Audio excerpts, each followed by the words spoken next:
ناظرین، عید کے دن کوئی چھوٹا ہو یا بڑا، مرد ہو یا عورت، ہر ایک کے چہرے پر خوشی کے آثار نمایاں ہوتے ہیں۔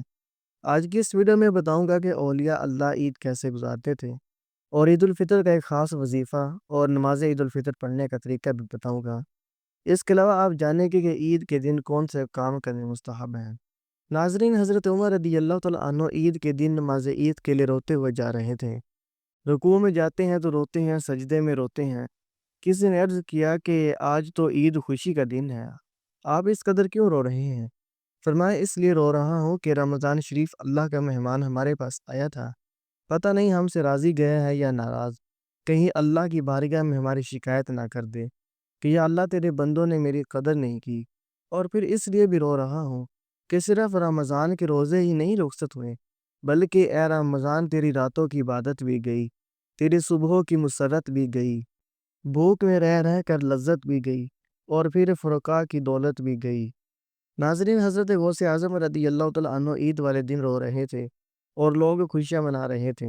کسی نے وجہ پوچھی تو فرمایا کہ یہ لوگ عید کے آنے کی خوشیاں منا رہے ہیں، اور میں رمضان کے جانے پہ آنسو بہا رہا ہوں، اور اس لیے بھی رو رہا ہوں کہ ہماری حالت یہ ہے کہ رمضان میں عبادت کرو، تہجد اور تراویح پڑھو، تلاوت کرو، اور رمضان گزرتے ہی اللہ سے بغاوت شروع کر دو۔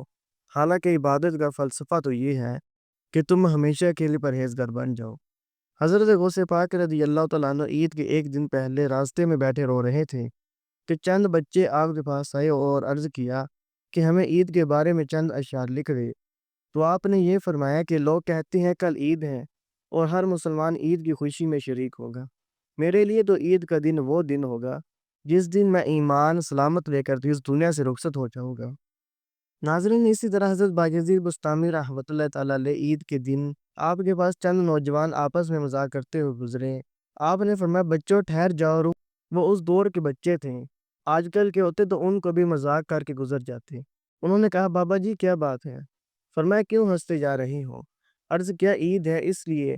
فرمایا، اگر تم نے رمضان کے روزے نہیں رکھے تو پھر خوشیاں منانے کا تمہیں حق ہی نہیں، کیونکہ عید تو روزے داروں کے لیے ہے، اور اگر روزے رکھے ہیں تو یا تو تمہارے روزے قبول ہوئے ہوگے یا نہیں، اگر نہیں ہوئے تو پھر رونے کا مقام ہے نہ کہ ہنسنے کا، پورے مہینے کی محنت ضائع ہو گئی اور تم ہنس رہے ہو، اور اگر قبول ہو گئے ہیں تو پھر جاؤ رب کی بارگاہ میں سجدہ شکر بجا لاؤ کہ خدا نے تمہاری محنت کو قبول فرما لیا۔ وہ تھے کس منزل میں اور تو کون سی منزل میں ہے، شرم سے گھٹ جا اگر احساس تیرے دل میں ہے۔ حضرت بابا فرید الدین گنج شکر رحمۃ اللہ تعالیٰ علیہ فرماتے ہیں کہ اللہ تعالیٰ کی بارگاہ میں پہنچنے کے لیے باقی تمام عبادات کے ذریعے صرف آدھا سفر طے ہو سکتا ہے، اور باقی آدھا سفر صرف رمضان کے روزوں سے طے ہوتا ہے۔ اسی لیے تو اللہ والوں کی رمضان کے جانے پر یہ حالت ہو جاتی ہے کہ جو ناقدر لوگ ہوتے ہیں وہ خوشیاں منا رہے ہوتے ہیں، اور اللہ والوں کی چیخیں نکل رہی ہوتی ہیں۔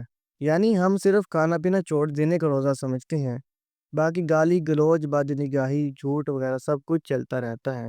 اس لیے ہم کیا سمجھے کہ روزے کا فلسفہ، روح اور اس کی افادیت کیا ہے۔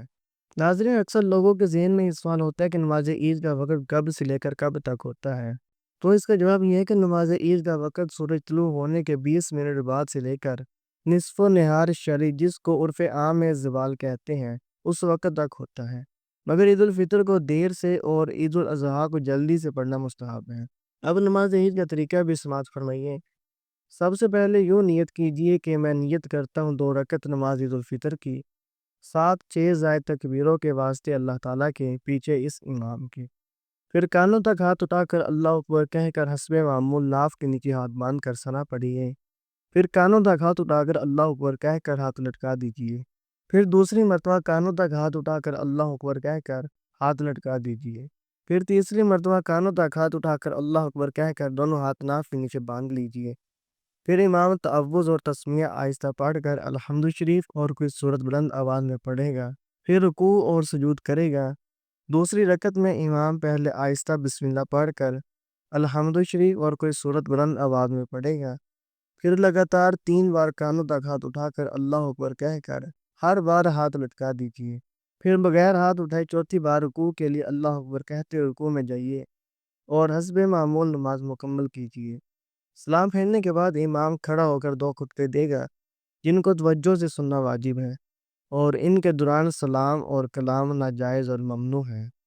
یہ بات ذہن میں رکھیں کہ امام کے لیے مستحب ہے کہ پہلی رکعت میں سورہ جمعہ اور دوسری میں سورہ منافقون پڑھیں، یا پہلی رکعت میں سبح اسم ربک الاعلیٰ اور دوسری رکعت میں حل عطا کا پڑھیں۔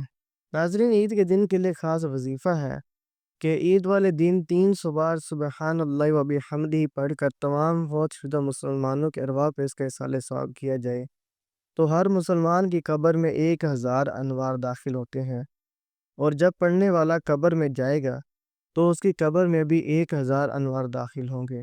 اب چند وہ کام جو عید والے دن کرنے مستحب ہیں: حجامت بنوانا، ناخن ترشوانا، غسل کرنا، مسواک کرنا، نئے یا پرانے دھلے ہوئے اچھے کپڑے پہننا، خوشبو لگانا، 4.5 ماشے سے کم ایک نگ والی چاندی کی ایک ایسی انگوٹھی پہننا جو زنانہ طرز پر نہ بنائی گئی ہو، نماز فجر محلے کی مسجد میں پڑھنا، نماز عید سے پہلے چند کھجوریں طاق عدد میں یا کچھ میٹھا کھانا، عیدگاہ میں نماز عید ادا کرنا، عیدگاہ جلتی جانا، عیدگاہ پیدل جانا اور واپسی سواری پر آنے میں حرج نہیں، عیدگاہ ایک راستے سے جانا اور دوسرے راستے سے واپس آنا، خوشی ظاہر کرنا، آپس میں مبارکباد دینا، کثرت سے صدقہ دینا، راستے میں آہستہ آواز سے تکبیر تشریق کہنا، عیدگاہ کی طرف وقار، اطمینان اور نگاہوں کو نیچی رکھ کر جانا، عید کی نماز سے پہلے صدقہ فطر ادا کرنا، عید کے بعد ہاتھ ملانا اور گلے ملنا۔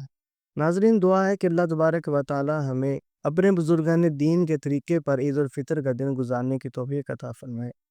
اگر آپ کو ہماری آج کی ویڈیو اچھی لگی ہو تو اس کو لائک کریں اور شیئر کریں، چینل کو لازمی سبسکرائب کر دیجیے گا۔ شکریہ۔